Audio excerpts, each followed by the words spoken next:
नमस्कार। प्रसंगोस में आप सभी का स्वागत है।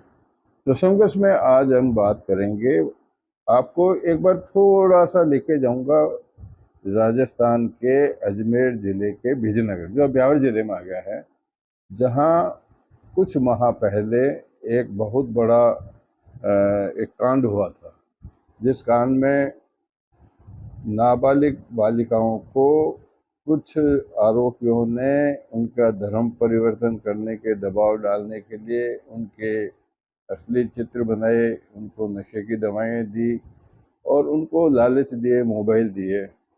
यह घटना लगभग 1.5 माह तक बहुत सुर्खियों में रही थी। हालांकि इसको लेकर के पूरे राजस्थान में जगह जगह सीबीआई की मांग की गई थी, लेकिन वहाँ सीबीआई की मांग क्यों मंजूर नहीं की गई, ये या तो सरकार जाने या सरकार के वो लोग भी जाने जिन लोगों ने सीबीआई की अनुशंसा नहीं की, जिनमें कुछ जनप्रतिनिधि भी शामिल हो सकते हैं। हालांकि बाहर से भी कई संत आए थे जिन्होंने भी इस मामले को बहुत बड़ा एक स्कैंडल माना था, जिसमें उनका मानना था कि इसके अंदर बहुत बड़ा गिरोह हो सकता है, इसमें किसी तरह का जो षड्यंत्र हो सकता है, देशव्यापी भी हो सकता है, विदेश से भी इसमें कुछ हो सकता है। फंडिंग कहाँ से हो रही है, इस बात की भी आई थी, लेकिन उस बात को वहीं तक रोक दिया गया, जिसका परिणाम यह है कि इसी तरह की एक घटना मध्य प्रदेश के भोपाल, जो मध्य प्रदेश की राजधानी है, वहाँ भी हुआ।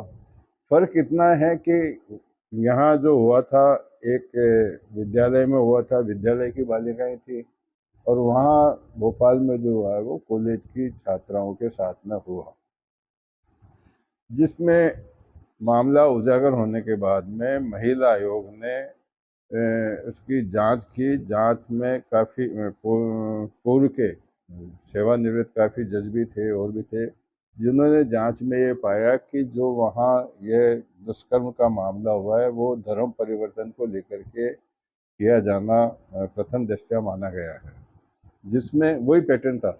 जैसे विजयनगर में बालिकाओं को मोबाइल देकर के उनको लालच में फंसाया गया, उनको नशीली दवाएं देकर के उनको अश्लील चित्र बना करके उनको ब्लैकमेल किया गया, उनको धर्म परिवर्तन का भी दबाव डाला गया। लेकिन इसी तरह का सेम पैटर्न का भोपाल की राजधानी की एक निजी कॉलेज में जो हुआ है, उससे दर्शाता है कि कोई न कोई बहुत बड़ी एजेंसी इस मामले में लगी हुई है। अब भी सरकार को या जिम्मेदार उन लोगों को इसमें सीबीआई की जांच कराई जानी चाहिए, ताकि उसका पर्दाफाश हो सके कि मुख्य रूप से इसके पीछे कौन है। विजयनगर की बात करें तो मुख्य आरोपी वहाँ के एक पूर्व पार्षद को माना गया था, जिसका फार्म हाउस भी था। लेकिन फंडिंग कहाँ से आती है, सबसे बड़ी बात है कि पैसा कहाँ से आता है। पैसा जिस प्रकार से लालच दिया जाता है, वो क्योंकि भोपाल वाली छात्राएं बड़ी थी तो उनको घूमने फिरने का भी लालच दिया गया। मतलब किसी न किसी तरह से उनको अपने वशीभूत में करके, और जो महिला आयोग ने मुख्यमंत्री को और राज्यपाल को जो जांच रिपोर्ट दी है, उसके अंदर ने जो बताया है वो निश्चित रूप से एक सोचनीय विषय है, जिसको लेकर के इस मामले में अभी भी बहुत बड़ा ध्यान देने की आवश्यकता है। अन्यथा यह नासूर ही कहूँगा इसको। जो बेसिकली होता क्या है कि जो परिवार के बच्चियां या जो छात्राएं जो अपनी इच्छाओं की पूर्ति, यानी जिस प्रकार से कॉलेज में पढ़ती है, स्कूल में बैठती है, दूसरी अपनी सहेलियों, वहाँ भी यही हुआ, सहेलियों को भी लाने के लिए दबाव डाला गया वहाँ पर कि आप अपनी सहेलियों को भी लाओ तो उनको भी हम इस तरह से पैसा भी देंगे, उनको घुमाएंगे फिरेंगे। बार बार रिपीट करने की जरूरत नहीं, केवल मात्र सख्ती से अगर कोई बात की जाए तो यह मामला सीबीआई की जांच के तहत जाना चाहिए, और विजयनगर के कांड में भी सीबीआई की जांच होनी चाहिए। अब भी जांच होने की ज़रूरत है, क्योंकि जिस प्रकार का भोपाल में ये स्कैंडल हुआ है, वो लगभग भोपाल और विजयनगर का भाई बहन जैसा एक